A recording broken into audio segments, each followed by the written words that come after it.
be a shorter video as this is a shorter program. The Consolidated Routine is perhaps Mike Mentzer's most well-known training program, probably because it is so short and so simple. It is a 2-workout split system with only 3 exercises per session for the version I've been doing. There's also another version with only 2 exercises per session. To quote Mike Mentzer, isolation exercises that work single muscles or parts of muscles are eliminated. The focus here is on compound exercises that activate as much muscle mass as possible. This routine is designed to eliminate as much overlapping as possible while still stimulating maximum growth in all the major skeletal muscles. Also, this routine stimulates maximum growth with the absolute minimum amount of exercise possible, with the least inroad into recovery ability possible, making more of the body's limited reserve resources available for growth. This routine is the accumulation of all of his many years of training individuals using the high-intensity principles first discovered by Arthur Jones in the 1960s. This is often thought of as an advanced protocol for veteran lifters, but is great for anyone of any age or of any amount of training experience. As John Little, Mentzer's friend and biographer, has said, the Consolidated Routine is quite possibly the ideal workout for all bodybuilders, and what posterity may most honor his memory for. This routine is perfect for individuals with a limited schedule. It can be done in 15 minutes every 4 days. Every individual is different, so based on your recovery ability, you might do it every 3 days or even every 7 days. Play around with it and see what works best for you. I worked out about every 4 days, but if I went on a hike or something that made me feel burnt out, I would go as long as a week.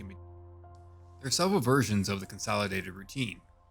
I've been doing the version that was first published in Heavy Duty 2, Mind and Body.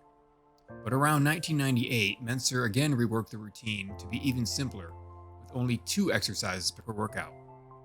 So if you're really pressed for time, no excuses, you only have to perform 1 set of 2 exercises, split again into 2 different days. Why did Mentzer create such a simple program, and why does it work? The mistake that bodybuilders and fitness enthusiasts often make is that you're not training your muscles when you work out. What you're doing is building strength. Muscles don't know how to get stronger, the brain does. So what you're doing is stimulating your brain, which in turn stimulates muscular strength and size. Working a muscle group over and over again with multiple sets is counterproductive because once the growth mechanism in the brain has been tripped, the signal for the muscles to grow has been set in motion. So therefore, no additional sets or reps are needed. Just try it yourself. Instead of doing 3 to 4 sets per muscle group, try just doing 1 and see the results. So long as you do them with maximum intensity, that is lifting until you cannot lift 1 more rep. Mike also recommended force reps and rest pause reps to fully exhaust the muscle. So let's get into it. This will just be a simple demonstration of the exercises. You can do them with machines, free weights, or even body weight. I don't have a squat rack, so I choose to do leg presses. Mentzer recommended switching between the leg press and the squat for every other workout of version A. If you don't have a squat rack or a leg press, you can do with body weight squats or dumbbell squats. Don't let a lack of equipment stop you. Bodyweight squats can be very effective. Go slow, 10 seconds up and 10 seconds down. This is the cadence recommended by Ken Hutchins, another HIIT pioneer. Go immediately to the closed grip palms up Pulldowns. This is usually thought of as a back exercise, but is included in the Consolidated Routine to also take care of biceps and deltoids. This exercise replaces the need to do bicep curls. If you don't have a pulley machine, then you may have to break this up into 2 exercises, a dumbbell pullover and bicep curls. Again, don't let the fact that you don't have these machines stop you. Of course, if you go to a gym, all of this should be available to you. Then finally, for workout A, we have dips. Dip bars are much cheaper to buy than a bench press and free weights, so that's one advantage. Honestly though, I would often just do a chest press instead of dips. I tried to switch it up.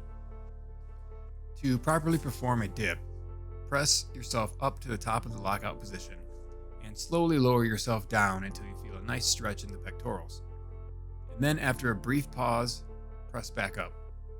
Many gyms also have dip machines where you can stay seated and then you only have to use your arms to press downwards.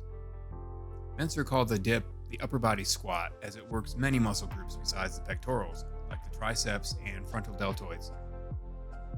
Well, that's it for workout A. Rest and recover for 4 to 7 days.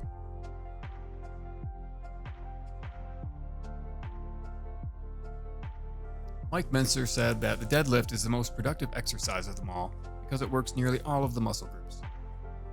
I've never really been a fan of it as it puts a lot of stress on the fingers and feet. I have some nerve damage in my hands and in one foot, so it's not my favorite. Sometimes I would break it up into 2 exercises, shrugs and a body weight hyperextension. Mentzer actually recommended alternating periodically with shrugs. I got rid of most of my barbells when I moved, so I had to use a pulley to do a deadlift. This is not really ideal because if I put too much weight on the cable, it actually pulls me towards the machine, so I have to either use lightweight and many reps or struggle to keep my feet on the ground with a heavier weight. Then I learned about the Romanian cable deadlift from Jim Stepani, and I found that a little bit easier to perform. The second exercise is a press behind the neck, which you can do with any barbell. This exercise is eliminated from the 1998 version of the protocol. He dropped it because he thought that the shoulders received enough stimulation from the pull-downs and dips. I would rather use a machine for this press, but I don't have one. Your gym probably does. You can also use dumbbells. I use my Easy Curl Bar because it has a nice open area in the middle for your head to go. The last exercise is the standing calf raise. When asked why he never invented a Nautilus machine for calves, Arthur Jones said, quote, "While it would be easily possible to build such a machine, I have refused to do so because it is not required. For the purpose of developing any possible degree of size and/or strength into the major muscles of the calves, all that is required in the practice of one-legged calf raises while holding a dumbbell in one hand." End quote. So all you need is a dumbbell and a step. I usually do these with my leg press machine, since I have it. Mentzer eliminated this exercise later because he thought that the calves were worked sufficiently by the squats and deadlift, and he was right. This exercise is not really necessary, but I do like muscular calves, so I do it. So there it is, the simplest and shortest full body split routine that there is. I mostly have only good things to say about it. The time savings are enormous. It does have some drawbacks though, which is why I'm going to keep trying other routines. For example, this routine doesn't work the abdominal muscles as well as I would like it, so I had to integrate crunches. But ab work is basically only for vanity, so you certainly don't have to do them to be fit and strong. For people with belly fat, there is no reason at all to do crunches. Shoulders I felt were left wanting. I get better results by doing lateral raises from Mentzer's other routines. But other than those 2 areas, I was surprised at how effective this routine is. If you really want to get as big as possible and work all of the muscles to their peak, I actually recommend sticking with either heavy duty 1 or 2, which I've made videos on, because isolation exercises work really well, especially when combined with compound exercises in the form of a superset. I sometimes strayed from this routine and incorporated supersets like the pec deck followed by the chest press, or the leg extension followed by the leg press. Don't be afraid to experiment and make whatever routine you're doing work best for you. Just remember to go slowly and all the way to failure. Pushing all the way to failure through the pain threshold is probably the most difficult thing for me when it comes to high intensity training. Sometimes the pain, especially in the leg press, is just too much and I have to rest a moment before doing a few more reps. Don't forget also that just holding a weight isometrically works very well. So on your last negative, just try holding the weight as long as possible.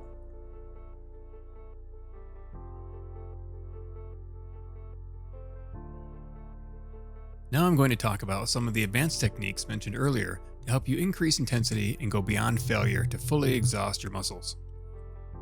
This is probably the technique I use the most. It involves something that is usually frowned upon in high intensity training, and that is using momentum to quickly push or pull the weight in the positive or concentric movement and then slowly lower it or hold it. This is especially useful with curls, but other exercises as well. A forced repetition is when you have a workout partner or trainer pull the weight past your sticking position and then lets you hold it or lower it slowly. This is a very useful technique, especially because a training partner can help motivate you to go further than you would alone. Drop sets are usually frowned upon in HIIT, but Ellington Darden still recommends them so you can fail twice in a row. He calls them breakdown sets. This is also best done with a trainer who can immediately drop the plates on a machine by 20%, allowing 1 or 2 more reps. This doesn't work as well for barbells because it takes too long to change the plates out and you recover so much that it becomes a second set. Pre-exhaustion is a technique I use in the other Mike Mentzer workouts, and as I mentioned, I still use it in this one as well by utilizing a superset. You can pre-exhaust the pecs doing a chest fly and then immediately go to a bench press or dip. Then the triceps and the pecs will fail at the same time. You can utilize 40% more weight with a negative rep than a positive rep, believe it or not. So you can do a fully negative set and add extra weight. You'll need a spotter, but it can help you break through a plateau.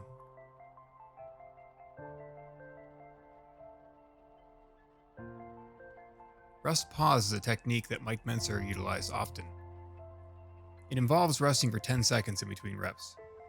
The principle accounts for oxygen depletion from the lack of blood flow into an intensely contracted muscle. This is an advanced technique for experienced lifters. You need to select a heavy weight that allows for around 1 rep. Perform this heavy lift slowly and then rest for 10 seconds. Do it again for around 4 reps. It is a very effective way to increase intensity. Because of the heavy weight, it has potential to lead to injury, so I would use it sparingly. Remember what Mike Mentzer said, quote, "The only person you can compare yourself to is you." Keep in mind that every YouTube trainer and Instagram fitness model is on steroids, so don't compare yourself to them. Most of them are liars, so don't listen to them either. Their exercise program has little to do with how they look. I hope that you have learned something from this video, as it is the end of this series on Mike Mentzer's most well-known exercise routines. For more information, I recommend the books High Intensity Training the Mike Mentzer Way and The Wisdom of Mike Mentzer by John Little and Joanne Sharkey. Bye for now, and good luck with your training.